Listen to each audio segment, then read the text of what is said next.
ಬಳ್ಳಾರಿ ನಗರದ ಹೃದಯ ಭಾಗದಲ್ಲಿ ನಿರ್ಮಾಣವಾಗುತ್ತಿರುವ ಟವರ್ನಿಂದ ಜನ ಹೈರಾಣಾಗಿದ್ದಾರೆ. ನಗರದ ರಾಯಲ್ ವೃತ್ತದಲ್ಲಿ ಬೃಹತ್ ಲೆಬನಾನ್ ಮಾಧ್ಯಮ ನಿರ್ಮಾಣವಾಗ್ತಾ ಇದೆ.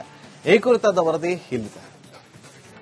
ಬಳ್ಳಾರಿ ನಗರದ ಹೃದಯ ಭಾಗ ರಾಯಲ್ ವೃತ್ತದಲ್ಲಿ ಕಳೆದ 2 ರಿಂದ 3 ವರ್ಷಗಳ ಅವಧಿಯಲ್ಲಿ ಒಂದು ಕಾಮಗಾರಿ ನಡೀತಾ ಇದೆ. ಆ ಕಾಮಗಾರಿಯಿಂದ ಜನ ಸಂಪೂರ್ಣವಾಗಿ ಹೈರಾಣಾಗಿದ್ದಾರೆ. ಯಾವ ಕಾಮಗಾರಿ ಅಂತ ನಾನು ನಿಮಗೆ ತೋರಿಸ್ತಾ ಹೋಗ್ತೀನಿ.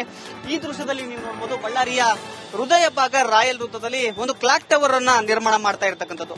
ಸುಮಾರು 16 ಕೋಟಿ ರೂಪಾಯಿ ಖರ್ಚು ಮಾಡಿ ಈ ಒಂದು ಕ್ಲಾಕ್ ಟವರ್ ಅನ್ನ ನಿರ್ಮಾಣ ಮಾಡ್ತಾ ಇದ್ದಾರೆ.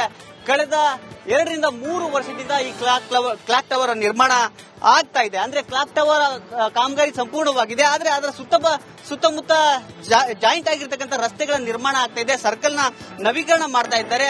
ಇದರೆಲ್ಲದರಿಂದಾಗಿ ಸುಮಾರು 2 ವರ್ಷದಿಂದ ಈ ಒಂದು ಕಾಮಗಾರಿ ನಡೀತಾ ಇದೆ. ಇಲ್ಲಿ ನೋಡಬಹುದು ಯಾವ ರೀತಿಯಾಗಿ ಟ್ರಾಫಿಕ್ ನ ಸಮಸ್ಯೆ ಇದೆ, ಧೂಳಿನ ಸಮಸ್ಯೆ ಇದೆ ಅನ್ನೋದು ಈ ದೃಶ್ಯದಲ್ಲಿ ನಿಮ್ಗೆ ಗೊತ್ತಾಗುತ್ತೆ. ಕಳೆದ 2 ವರ್ಷದಿಂದ ಇದೇ ರೀತಿಯಾದ ಸಮಸ್ಯೆಯನ್ನ ಬಳ್ಳಾರಿ ಜನ ಅನುಭವಿಸ್ತಾ ಇದ್ದಾರೆ.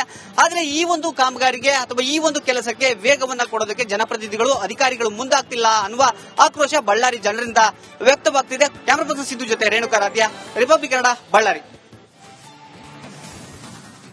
ವಕ್ಫ್ ಕಾಯ್ದೆ ತಿದ್ದುಪಡಿ ವಿರೋಧಿಸಿ ಬಾಗಲಕೋಟೆಯಲ್ಲಿ ಬೃಹತ್ ಪ್ರತಿಭಟನೆ ನಡೆಸಲಾಗಿದೆ. ನವನಗರದ ಅಂಜುಮನ್ ಮೈದಾನದಿಂದ ಜಿಲ್ಲಾಡಳಿತ ಭವನದವರೆಗೆ ಪ್ರತಿಭಟನಾ ಮೆರವಣಿಗೆ ನಡೆಸಲಾಗಿದೆ.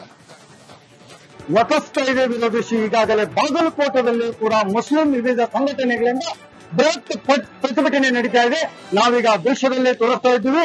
ಏನು ಬಾಗಲಕೋಟ್ ನಗರದಲ್ಲಿರ್ತಕ್ಕಂಥ ಸಾಕಷ್ಟು ಮುಸ್ಲಿಂ ಸಮುದಾಯದ ಅನೇಕ ಸಂಘಟನೆಯವರು ಕೂಡ ಇವತ್ತಿನ ದಿನ ಬೃಹತ್ ಮೆರವಣಿಗೆ ಮೂಲಕ ಒಂದು ಜಿಲ್ಲಾಧಿಕಾರಿಗಳ ಕಚೇರಿಗೆ ಒಂದು ಮನವಿ ಕೊಡುವುದರ ಮುಖಾಂತರ ಬಾಗಲಕೋಟ್ ಜಿಲ್ಲೆಯ ಮುಸ್ಲಿಂ ವಿವಿಧ ಸಂಘಟನೆಯಿಂದ ಪ್ರತಿಭಟನೆ ನವನಗರದ ಅಂಜುಮನ್ ಮೈದಾನದಿಂದ ಆರಂಭಗೊಂಡ ಪ್ರತಿಭಟನಾ ಮೆರವಣಿಗೆ ಕಾಳಿದಾಸ ಮತ್ತು ಜಿಲ್ಲಾ ಆಸ್ಪತ್ರೆ ವೃತ್ತದಿಂದ ಏನು ಈಗಾಗಲೇ ಜಿಲ್ಲಾಡಳಿತದ ಭವನದವರೆಗೆ ಸಾಗಲಿರತಕ್ಕಂಥ ಪ್ರತಿಭಟನೆ ಮೆರವಣಿಗೆಯುದ್ದಕ್ಕೂ ಕೇಂದ್ರ ಸರ್ಕಾರದ ವಿರುದ್ಧ ಧಿಕ್ಕಾರ ಕೂಗಿ ಆಕ್ರೋಶ ವ್ಯಕ್ತಪಡಿಸುವಂತದ್ದು, ಶಾಂತಿ ಸುವ್ಯವಸ್ಥೆಗಾಗಿ ಪ್ರತಿಭಟನಾ ಮೆರವಣಿಗೆಯುದ್ದಕ್ಕೂ ಪೊಲೀಸರು ಕೂಡ ಬಿಗಿ ಬಂದೋಬಸ್ತ್ ಮಾಡಿದ್ದಾರೆ.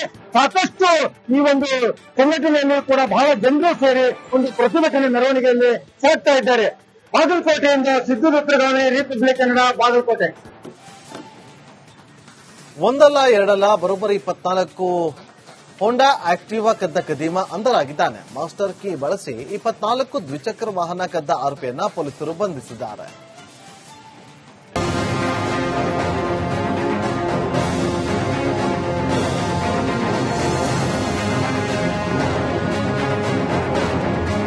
ಮೈಸೂರಿನ ದೇವರಾಜ ಪೊಲೀಸರು ಭರ್ಜರಿ ಕಾರ್ಯಾಚರಣೆ ನಡೆಸಿದ್ದಾರೆ. ಮಾಸ್ಟರ್ ಕೀಯನ್ನು ಬಳಸಿ ಬರೋಬ್ಬರಿ 24 ಬೈಕೆಲ್ಲ ಕಳ್ಳತನ ಮಾಡಿದಂತಹ ಖತರ್ನಾಕ್ ಕಳ್ಳರನ್ನ ಈಗಾಗಲೇ ಬಂಧಿಸಿರುವಂತದ್ದು. 24 ಬೈಕ್ಗಳು ಈಗ ಮೈಸೂರಿನ ನಗರ ಪೊಲೀಸ್ ಆಯುಕ್ತರ ಕಚೇರಿ ನಿಲ್ಲಿಸಿದ್ದಾರೆ. ಎಲ್ಲವೂ ಕೂಡ ಆಲ್ಮೋಸ್ಟ್ ಬಿಳಿ ಬಣ್ಣದ ವೈಟ್ ಆಕ್ಟಿವ್ ಆಗಿತ್ತು. ಎಲ್ಲರನ್ನೂ ಕೂಡ ರಸ್ತೆ ಬದಿ ನಿಲ್ಲಿಸಿದಂತಹ ಆಕ್ಟಿವ್ಗಳನ್ನ ಮಾಸ್ಟರ್ ಕೀಯನ್ನು ಬಳಸಿ ಚಾಮರಾಜನಗರದ ಗಾಳಿಪುರದ ನಿವಾಸಿ ಅಜ್ಮತುಲ್ಲಾ ಅಂತೇಳಿ ಅವನು ಗಾಡಿಗಳ ಕಳ್ಳತನ ಮಾಡಿ ಕೇವಲ 6-7 ಸಾವಿರಕ್ಕೆ ಮಾರಾಟವನ್ನು ಮಾಡ್ತಾ ಇದೆ. ಯಾವುದೇ ರೀತಿಯಾದಂತಹ ಅವರಿಗೆ ಡಾಕ್ಯುಮೆಂಟ್ ಅನ್ನು ಕೊಡ್ತಾ ಇಲ್ಲ, ಬದಲಾಗಿ ಸೀಸ್ ವೆಹಿಕಲ್ ಅಂತೇಳಿ ಮಾರಾಟವನ್ನು ಮಾಡ್ತಾ ಇದ್ದ. ದೇವರಾಜ ಪೊಲೀಸರಿಗೆ ಒಂದು ದೊಡ್ಡ ಮಟ್ಟದ ಚಾಲೆಂಜ್ ಆಗಿತ್ತು. ಪೊಲೀಸರು ಕೂಡ ಈತನಲ್ಲಿ ಈಗಾಗಲೇ ಬಂಧಿಸಿ ಸಾಕಷ್ಟು ವಿಚಾರಣೆ ಒಳಪಡಿಸಿ 24 ವಾಹನಗಳು ಕೂಡ ಈಗಾಗಲೇ ವಶಕ್ಕೆ ಪಡೆದಿದ್ದಾರೆ. ಮಾಲೀಕರಿಗೆ ಹಸ್ತಾಂತರಿಸುವಂತಹ ಕೆಲಸವನ್ನು ಈಗ ಪೊಲೀಸರು ಮಾಡ್ತಾ ಇರುವಂತದ್ದು. ಕ್ಯಾಮರಾ ಪರ್ಸನ್ ಸಜ್ಜು ಜೊತೆಗೆ ವಿನೋದ್ ಪಡವಾರ, ರಿಪಬ್ಲಿಕ್ ಕನ್ನಡ, ಮೈಸೂರು. ಗದಗದ ಮೊರಾರ್ಜಿ ವಸತಿ ಕಾಲೇಜು ಅವ್ಯವಸ್ಥೆ ಆಗರವಾಗಿದೆ.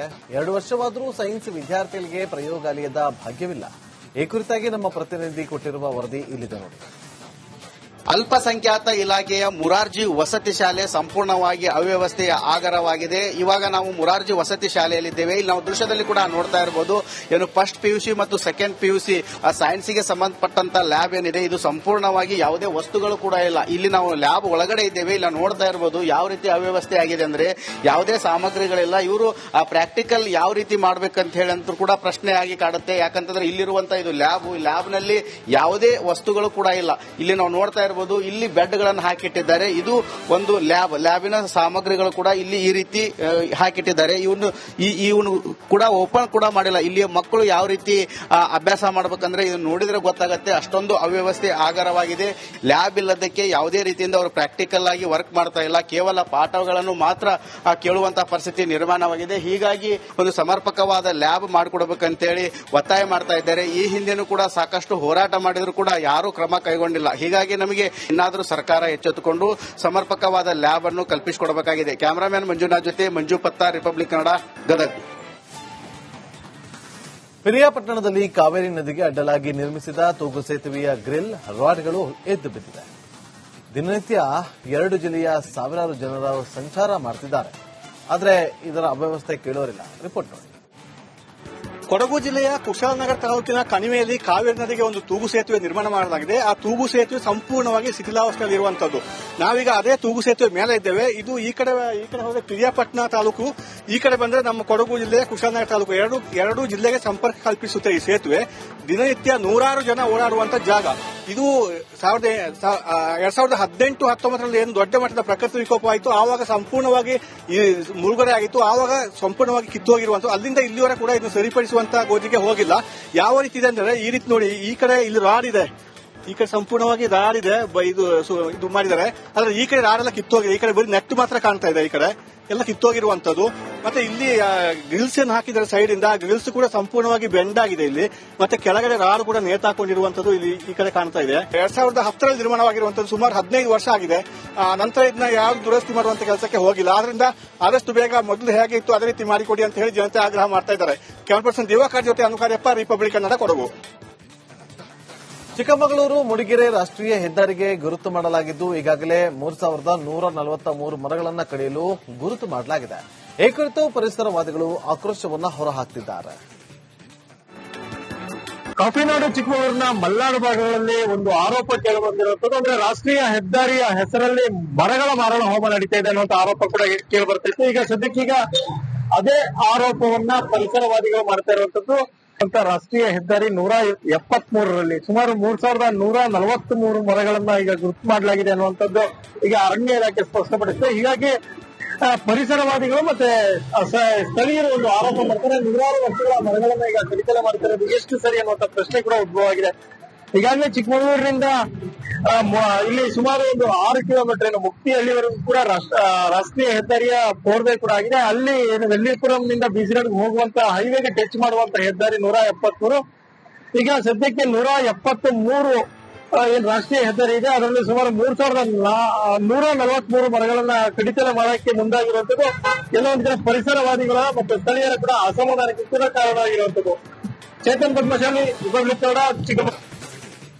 ಬಳ್ಳಾರಿ ನಗರದ ಹೃದಯ ಭಾಗದಲ್ಲಿ ನಿರ್ಮಾಣವಾಗುತ್ತಿರುವ ಟವರ್ನಿಂದ ಜನ ಹೈರಾಣಾಗಿದ್ದಾರೆ. ನಗರದ ರಾಯಲ್ ವೃತ್ತದಲ್ಲಿ ಬೃಹತ್ ಲೆಬನಾನ್ ಮಾಧ್ಯಮ ನಿರ್ಮಾಣವಾಗ್ತಾ ಇದೆ. ಈ ಕುರಿತಾದ ವರದಿ ಇಲ್ಲಿದೆ. ಬಳ್ಳಾರಿ ನಗರದ ಹೃದಯ ಭಾಗ ರಾಯಲ್ ವೃತ್ತದಲ್ಲಿ ಕಳೆದ 2-3 ವರ್ಷಗಳ ಅವಧಿಯಲ್ಲಿ ಒಂದು ಕಾಮಗಾರಿ ನಡೀತಾ ಇದೆ. ಆ ಕಾಮಗಾರಿಯಿಂದ ಜನ ಸಂಪೂರ್ಣವಾಗಿ ಹೈರಾಣಾಗಿದ್ದಾರೆ. ಯಾವ ಕಾಮಗಾರಿ ಅಂತ ನಾನು ನಿಮಗೆ ತೋರಿಸ್ತಾ ಹೋಗ್ತೀನಿ. ಈ ದೃಶ್ಯದಲ್ಲಿ ನೀವು ನೋಡಬಹುದು, ಬಳ್ಳಾರಿಯ ಹೃದಯ ಭಾಗ ರಾಯಲ್ ವೃತ್ತದಲ್ಲಿ ಒಂದು ಕ್ಲಾಕ್ ಟವರ್ ಅನ್ನ ನಿರ್ಮಾಣ ಮಾಡ್ತಾ ಇರತಕ್ಕಂಥದ್ದು. ಸುಮಾರು 16 ಕೋಟಿ ರೂಪಾಯಿ ಖರ್ಚು ಮಾಡಿ ಈ ಒಂದು ಕ್ಲಾಕ್ ಟವರ್ ಅನ್ನ ನಿರ್ಮಾಣ ಮಾಡ್ತಾ ಇದ್ದಾರೆ.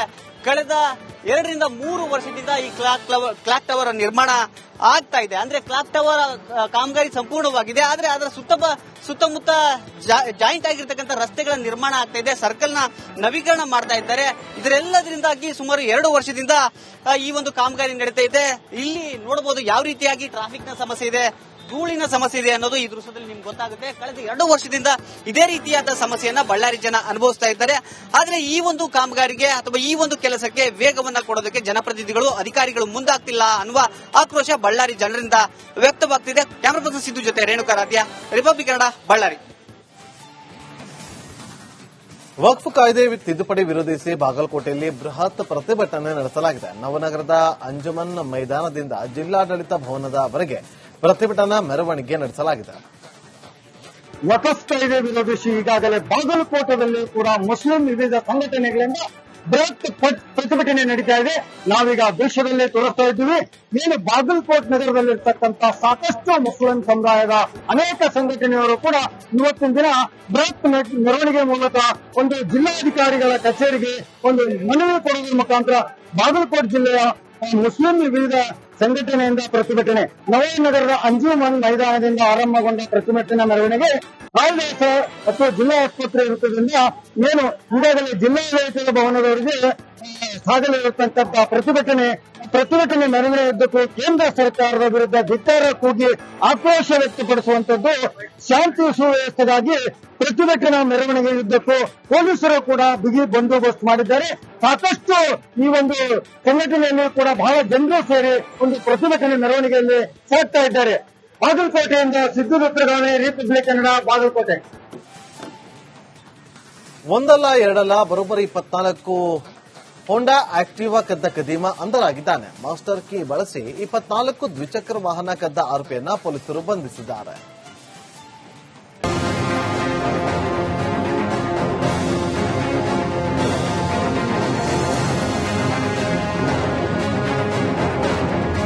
ಮೈಸೂರಿನ ದೇವರಾಜ ಪೊಲೀಸರು ಭರ್ಜರಿ ಕಾರ್ಯಾಚರಣೆ ನಡೆಸಿದ್ದಾರೆ. ಮಾಸ್ಟರ್ ಕೀ ಬಳಸಿ ಬರೋಬ್ಬರಿ 24 ಬೈಕೆಲ್ಲ ಕಳ್ತನ ಮಾಡಿದಂತಹ ಖತರ್ನಾಕ್ ಕಳ್ಳರನ್ನ ಈಗಾಗಲೇ ಬಂಧಿಸಿರುವಂತದ್ದು. 24 ಬೈಕ್ಗಳು ಈಗ ಮೈಸೂರಿನ ನಗರ ಪೊಲೀಸ್ ಆಯುಕ್ತರ ಕಚೇರಿ ನಿಲ್ಲಿಸಿದ್ದಾರೆ. ಎಲ್ಲವೂ ಕೂಡ ಆಲ್ಮೋಸ್ಟ್ ಎಲ್ಲವೂ ಕೂಡ ಬಿಳಿ ಬಣ್ಣದ ವೈಟ್ ಆಕ್ಟಿವ್ ಆಗಿತ್ತು. ಎಲ್ಲರನ್ನೂ ಕೂಡ ಎಲ್ಲೂ ರಸ್ತೆ ಬದಿ ನಿಲ್ಲಿಸಿದಂತಹ ಆಕ್ಟಿವ್ಗಳನ್ನ ಮಾಸ್ಟರ್ ಕೀ ಬಳಸಿ ಎಲ್ಲೋ ಚಾಮರಾಜನಗರದ ಗಾಳಿಪುರದ ನಿವಾಸಿ ಅಜ್ಮತುಲ್ಲಾ ಅಂತೇಳಿ ಅವನು ಗಾಡಿಗಳ ಕಳ್ತನ ಮಾಡಿ ಕೇವಲ 6-7 ಸಾವಿರಕ್ಕೆ ಮಾರಾಟವನ್ನು ಮಾಡ್ತಾ ಇದೆ. ಯಾವುದೇ ರೀತಿಯಾದಂತಹ ಅವರಿಗೆ ಡಾಕ್ಯುಮೆಂಟ್ ಅನ್ನು ಕೊಡ್ತಾ ಇಲ್ಲ, ಬದಲಾಗಿ ಸೀಸ್ ವೆಹಿಕಲ್ ಅಂತೇಳಿ ಮಾರಾಟವನ್ನು ಮಾಡ್ತಾ ಇದ್ದ. ದೇವರಾಜ ಪೊಲೀಸರಿಗೆ ಒಂದು ದೊಡ್ಡ ಮಟ್ಟದ ಚಾಲೆಂಜ್ ಆಗಿತ್ತು. ಪೊಲೀಸರು ಕೂಡ ಇದರಲ್ಲಿ ಈಗಾಗಲೇ ಬಂಧಿಸಿ ಸಾಕಷ್ಟು ವಿಚಾರಣೆ ಒಳಪಡಿಸಿ 24 ವಾಹನಗಳು ಕೂಡ ಈಗಾಗಲೇ ವಶಕ್ಕೆ ಪಡೆದಿದ್ದಾರೆ. ಮಾಲೀಕರಿಗೆ ಹಸ್ತಾಂತರಿಸುವಂತಹ ಕೆಲಸವನ್ನು ಈಗ ಪೊಲೀಸರು ಮಾಡ್ತಾ ಇರುವಂತದ್ದು. ಕ್ಯಾಮರಾ ಪರ್ಸನ್ ಸಜ್ಜು ಜೊತೆಗೆ ವಿನೋದ್ ಪಡವಾರ, ರಿಪಬ್ಲಿಕ್ ಕನ್ನಡ, ಮೈಸೂರು. ಗದಗದ ಮೊರಾರ್ಜಿ ವಸತಿ ಕಾಲೇಜು ಅವ್ಯವಸ್ಥೆ ಆಗರವಾಗಿದೆ. 2 ವರ್ಷವಾದರೂ ಸೈನ್ಸ್ ವಿದ್ಯಾರ್ಥಿಗಳಿಗೆ ಪ್ರಯೋಗಾಲಯದ ಭಾಗ್ಯವಿಲ್ಲ. ಈ ಕುರಿತಾಗಿ ನಮ್ಮ ಪ್ರತಿನಿಧಿ ಕೊಟ್ಟಿರುವ ವರದಿ ಇಲ್ಲಿದೆ ನೋಡಿ. ಅಲ್ಪಸಂಖ್ಯಾತ ಇಲಾಖೆಯ ಮುರಾರ್ಜಿ ವಸತಿ ಶಾಲೆ ಸಂಪೂರ್ಣವಾಗಿ ಅವ್ಯವಸ್ಥೆಯ ಆಗರವಾಗಿದೆ. ಇವಾಗ ನಾವು ಮುರಾರ್ಜಿ ವಸತಿ ಶಾಲೆಯಲ್ಲಿದ್ದೇವೆ. ಇಲ್ಲಿ ನಾವು ದೃಶ್ಯದಲ್ಲಿ ಕೂಡ ನೋಡ್ತಾ ಇರಬಹುದು. ಏನು ಫಸ್ಟ್ ಪಿಯುಸಿ ಮತ್ತು ಸೆಕೆಂಡ್ ಪಿಯುಸಿ ಸೈನ್ಸ್ಗೆ ಸಂಬಂಧಪಟ್ಟಂತ ಲ್ಯಾಬ್ ಏನಿದೆ ಇದು ಸಂಪೂರ್ಣವಾಗಿ ಯಾವುದೇ ವಸ್ತುಗಳು ಕೂಡ ಇಲ್ಲ. ಇಲ್ಲಿ ನಾವು ಲ್ಯಾಬ್ ಒಳಗಡೆ ಇದ್ದೇವೆ. ಇಲ್ಲ ನೋಡ್ತಾ ಇರಬಹುದು ಯಾವ ರೀತಿ ಅವ್ಯವಸ್ಥೆ ಆಗಿದೆ ಅಂದ್ರೆ ಯಾವುದೇ ಸಾಮಗ್ರಿಗಳಿಲ್ಲ. ಇವರು ಪ್ರಾಕ್ಟಿಕಲ್ ಯಾವ ರೀತಿ ಮಾಡ್ಬೇಕಂತ ಹೇಳಿ ಅಂತೂ ಕೂಡ ಪ್ರಶ್ನೆ ಆಗಿ ಕಾಡುತ್ತೆ. ಯಾಕಂತಂದ್ರೆ ಇಲ್ಲಿರುವಂತಹ ಇದು ಲ್ಯಾಬ್ನಲ್ಲಿ ಯಾವುದೇ ವಸ್ತುಗಳು ಕೂಡ ಇಲ್ಲ. ಇಲ್ಲಿ ನಾವು ನೋಡ್ತಾ ಇರಬಹುದು. ಇಲ್ಲಿ ಬೆಡ್ ಗಳನ್ನು ಹಾಕಿಟ್ಟಿದ್ದಾರೆ. ಇದು ಒಂದು ಲ್ಯಾಬಿನ ಸಾಮಗ್ರಿಗಳು ಕೂಡ ಇಲ್ಲಿ ಈ ರೀತಿ ಹಾಕಿಟ್ಟಿದ್ದಾರೆ. ಇವನು ಕೂಡ ಓಪನ್ ಕೂಡ ಮಾಡಿಲ್ಲ. ಇಲ್ಲಿ ಮಕ್ಕಳು ಯಾವ ರೀತಿ ಅಭ್ಯಾಸ ಮಾಡಬೇಕಂದ್ರೆ ಇದು ನೋಡಿದ್ರೆ ಗೊತ್ತಾಗುತ್ತೆ. ಅಷ್ಟೊಂದು ಅವ್ಯವಸ್ಥೆ ಆಗರವಾಗಿದೆ. ಲ್ಯಾಬ್ ಇಲ್ಲದಕ್ಕೆ ಯಾವುದೇ ರೀತಿಯಿಂದ ಅವರು ಪ್ರಾಕ್ಟಿಕಲ್ ಆಗಿ ವರ್ಕ್ ಮಾಡ್ತಾ ಇಲ್ಲ. ಕೇವಲ ಪಾಠಗಳನ್ನು ಮಾತ್ರ ಕೇಳುವಂತಹ ಪರಿಸ್ಥಿತಿ ನಿರ್ಮಾಣವಾಗಿದೆ. ಹೀಗಾಗಿ ಒಂದು ಸಮರ್ಪಕವಾದ ಲ್ಯಾಬ್ ಮಾಡಿಕೊಡಬೇಕಂತೇಳಿ ಒತ್ತಾಯ ಮಾಡ್ತಾ ಇದ್ದಾರೆ. ಈ ಹಿಂದೆನೂ ಕೂಡ ಸಾಕಷ್ಟು ಹೋರಾಟ ಮಾಡಿದ್ರು ಕೂಡ ಯಾರೂ ಕ್ರಮ ಕೈಗೊಂಡಿಲ್ಲ. ಹೀಗಾಗಿ ನಮಗೆ ಇನ್ನಾದರೂ ಸರ್ಕಾರ ಎಚ್ಚೆತ್ತುಕೊಂಡು ಸಮರ್ಪಕವಾದ ಲ್ಯಾಬ್ ಅನ್ನು ಕಲ್ಪಿಸಿಕೊಡಬೇಕಾಗಿದೆ. ಕ್ಯಾಮರಾಮನ್ ಮಂಜುನಾಥ್ ಜೊತೆ ಮಂಜು ಪತ್ತಾರ್, ರಿಪಬ್ಲಿಕ್ ಕನ್ನಡ, ಗದಗ. ಪಿರಿಯಾಪಟ್ಟಣದಲ್ಲಿ ಕಾವೇರಿ ನದಿಗೆ ಅಡ್ಡಲಾಗಿ ನಿರ್ಮಿಸಿದ ತೂಗು ಸೇತುವೆಯ ಗ್ರಿಲ್ ರಾಡ್ಗಳು ಎದ್ದು ಬಿದ್ದಿದೆ. ದಿನನಿತ್ಯ 2 ಜಿಲ್ಲೆಯ ಸಾವಿರಾರು ಜನರು ಸಂಚಾರ ಮಾಡ್ತಿದ್ದಾರೆ. ಆದರೆ ಇದರ ಅವ್ಯವಸ್ಥೆ ಕೇಳೋರಿಲ್ಲ. ರಿಪೋರ್ಟ್ ನೋಡಿ. ಕೊಡಗು ಜಿಲ್ಲೆಯ ಕುಶಾಲನಗರ ತಾಲೂಕಿನ ಕಣಿವೆಯಲ್ಲಿ ಕಾವೇರಿ ನದಿಗೆ ಒಂದು ತೂಗು ಸೇತುವೆ ನಿರ್ಮಾಣ ಮಾಡಲಾಗಿದೆ. ಆ ತೂಗು ಸೇತುವೆ ಸಂಪೂರ್ಣವಾಗಿ ಶಿಥಿಲಾವಸ್ಥೆಯಲ್ಲಿ ಇರುವಂತದ್ದು. ನಾವೀಗ ಅದೇ ತೂಗು ಸೇತುವೆ ಮೇಲೆ ಇದ್ದೇವೆ. ಇದು ಈ ಕಡೆ ಹೋದ್ರೆ ಪಿರಿಯಾಪಟ್ಟಣ ತಾಲೂಕು, ಈ ಕಡೆ ಬಂದ್ರೆ ನಮ್ಮ ಕೊಡಗು ಜಿಲ್ಲೆಯ ಕುಶಾಲನಗರ ತಾಲೂಕು. ಎರಡು ಜಿಲ್ಲೆಗೆ ಸಂಪರ್ಕ ಕಲ್ಪಿಸುತ್ತೆ ಈ ಸೇತುವೆ. ದಿನನಿತ್ಯ 100 ಜನ ಓಡಾಡುವಂತ ಜಾಗ ಇದು. 2018-19 ಏನು ದೊಡ್ಡ ಮಟ್ಟದ ಪ್ರಕೃತಿ ವಿಕೋಪ ಆಯಿತು, ಆವಾಗ ಸಂಪೂರ್ಣವಾಗಿ ಈ ಮುಳುಗಡೆ ಆಗಿತ್ತು. ಆವಾಗ ಸಂಪೂರ್ಣವಾಗಿ ಕಿತ್ತೋಗಿರುವಂತ ಅಲ್ಲಿಂದ ಇಲ್ಲಿವರೆಗೆ ಕೂಡ ಇದನ್ನು ಸರಿಪಡಿಸುವಂತ ಗೋಜಿಗೆ ಹೋಗಿಲ್ಲ. ಯಾವ ರೀತಿ ಇದೆ ಅಂದ್ರೆ ಈ ರೀತಿ ನೋಡಿ, ಈ ಕಡೆ ಇಲ್ಲಿ ರಾಡ್ ಇದೆ, ಈ ಕಡೆ ಸಂಪೂರ್ಣವಾಗಿ ರಾಡ್ ಇದೆ, ಇದು ಮಾಡಿದ್ದಾರೆ. ಆದ್ರೆ ಈ ಕಡೆ ರಾಡ್ ಎಲ್ಲ ಕಿತ್ತೋಗಿದೆ. ಈ ಕಡೆ ಬರೀ ನೆಟ್ ಮಾತ್ರ ಕಾಣ್ತಾ ಇದೆ. ಈ ಕಡೆ ಎಲ್ಲ ಕಿತ್ತೋಗಿರುವಂತದ್ದು. ಮತ್ತೆ ಇಲ್ಲಿ ಗ್ರಿಲ್ಸ್ ಅನ್ನು ಹಾಕಿದ್ದಾರೆ ಸೈಡ್ ಇಂದ. ಗ್ರಿಲ್ಸ್ ಕೂಡ ಸಂಪೂರ್ಣವಾಗಿ ಬೆಂಡ್ ಆಗಿದೆ ಇಲ್ಲಿ. ಮತ್ತೆ ಕೆಳಗಡೆ ರಾಡ್ ಕೂಡ ನೇತಾಕೊಂಡಿರುವಂತದ್ದು ಇಲ್ಲಿ ಈ ಕಡೆ ಕಾಣ್ತಾ ಇದೆ. 2010 ನಿರ್ಮಾಣವಾಗಿರುವಂತದ್ದು. ಸುಮಾರು 15 ವರ್ಷ ಆಗಿದೆ. ನಂತರ ಇದನ್ನ ಯಾರು ದುರಸ್ತಿ ಮಾಡುವಂತ ಕೆಲಸಕ್ಕೆ ಹೋಗಿಲ್ಲ. ಆದ್ರಿಂದ ಆದಷ್ಟು ಬೇಗ ಮೊದಲು ಹೇಗೆ ಇತ್ತು ಅದೇ ರೀತಿ ಮಾಡಿಕೊಡಿ ಅಂತ ಹೇಳಿ ಜನತೆ ಆಗ್ರಹ ಮಾಡ್ತಾ ಇದ್ದಾರೆ. ಕ್ಯಾಮರಾ ಪರ್ಸನ್ ದಿವಾಕರ್ ಜೊತೆ ಅನುಕಾರ್ಯಪ್ಪ, ರಿಪಬ್ಲಿಕ್ ಕನ್ನಡ, ಕೊಡಗು. ಚಿಕ್ಕಮಗಳೂರು ಮೂಡಿಗೆರೆ ರಾಷ್ಟ್ರೀಯ ಹೆದ್ದಾರಿಗೆ ಗುರುತು ಮಾಡಲಾಗಿದ್ದು ಈಗಾಗಲೇ 3143 ಮರಗಳನ್ನು ಕಡಿಯಲು ಗುರುತು ಮಾಡಲಾಗಿದೆ. ಈ ಕುರಿತು ಪರಿಸರವಾದಿಗಳು ಆಕ್ರೋಶವನ್ನ ಹೊರಹಾಕ್ತಿದ್ದಾರೆ. ಕಾಫಿನಾಡು ಚಿಕ್ಕಮಗಳೂರಿನ ಮಲ್ನಾಡು ಭಾಗಗಳಲ್ಲಿ ಒಂದು ಆರೋಪ ಕೇಳಿಬಂದಿರುವಂತದ್ದು ಅಂದ್ರೆ ರಾಷ್ಟ್ರೀಯ ಹೆದ್ದಾರಿಯ ಹೆಸರಲ್ಲಿ ಮರಗಳ ಮಾರಣ ಹೋಮ ನಡೀತಾ ಇದೆ ಅನ್ನುವಂತ ಆರೋಪ ಕೂಡ ಕೇಳಿ ಬರ್ತಿತ್ತು. ಈಗ ಸದ್ಯಕ್ಕೀಗ ಅದೇ ಆರೋಪವನ್ನ ಪರಿಸರವಾದಿಗಳು ಮಾಡ್ತಾ ಇರುವಂತದ್ದು. ಅಂತ ರಾಷ್ಟ್ರೀಯ ಹೆದ್ದಾರಿ 173ರಲ್ಲಿ ಸುಮಾರು 3143 ಮರಗಳನ್ನ ಈಗ ಗುರುತು ಮಾಡಲಾಗಿದೆ ಅನ್ನುವಂಥದ್ದು ಈಗ ಅರಣ್ಯ ಇಲಾಖೆ ಸ್ಪಷ್ಟಪಡಿಸಿದೆ. ಹೀಗಾಗಿ ಪರಿಸರವಾದಿಗಳು ಮತ್ತೆ ಸ್ಥಳೀಯರು ಒಂದು ಆರೋಪ ಮಾಡ್ತಾರೆ. ನೂರಾರು ವರ್ಷಗಳ ಮರಗಳನ್ನ ಈಗ ಕಡಿತಲೆ ಮಾಡ್ತಿರೋದು ಎಷ್ಟು ಸರಿ ಅನ್ನುವಂಥ ಪ್ರಶ್ನೆ ಕೂಡ ಉದ್ಭವ ಆಗಿದೆ. ಈಗಾಗಲೇ ಚಿಕ್ಕಮಗಳೂರಿನಿಂದ ಇಲ್ಲಿ ಸುಮಾರು ಒಂದು 6 ಕಿಲೋಮೀಟರ್ ಏನು ಮುಕ್ತಿಹಳ್ಳಿವರೆಗೂ ಕೂಡ ರಾಷ್ಟ್ರೀಯ ಹೆದ್ದಾರಿಯ 4 ಕೂಡ ಆಗಿದೆ. ಅಲ್ಲಿ ಏನು ವೆಲ್ಲಿಪುರಂನಿಂದ ಬೀಸಿರೋಡ್ಗೆ ಹೋಗುವಂತ ಹೈವೇಗೆ ಟಚ್ ಮಾಡುವಂತ ಹೆದ್ದಾರಿ 173. ಈಗ ಸದ್ಯಕ್ಕೆ 173 ಏನ್ ರಾಷ್ಟ್ರೀಯ ಹೆದ್ದಾರಿ ಇದೆ ಅದರಲ್ಲಿ ಸುಮಾರು 3143 ಮರಗಳನ್ನ ಕಡಿತಲೆ ಮಾಡಕ್ಕೆ ಮುಂದಾಗಿರುವಂತದ್ದು ಕೆಲವೊಂದು ಜನ ಪರಿಸರವಾದಿಗಳ ಮತ್ತು ಸ್ಥಳೀಯರ ಕೂಡ ಅಸಮಾಧಾನಕ್ಕೆ ಕೂಡ ಕಾರಣ ಆಗಿರುವಂತದ್ದು. ಚೇತನ್ ಪದ್ಮಶಾಲಿ, ರಿಪಬ್ಲಿಕ್ ಕನ್ನಡ, ಚಿಕ್ಕ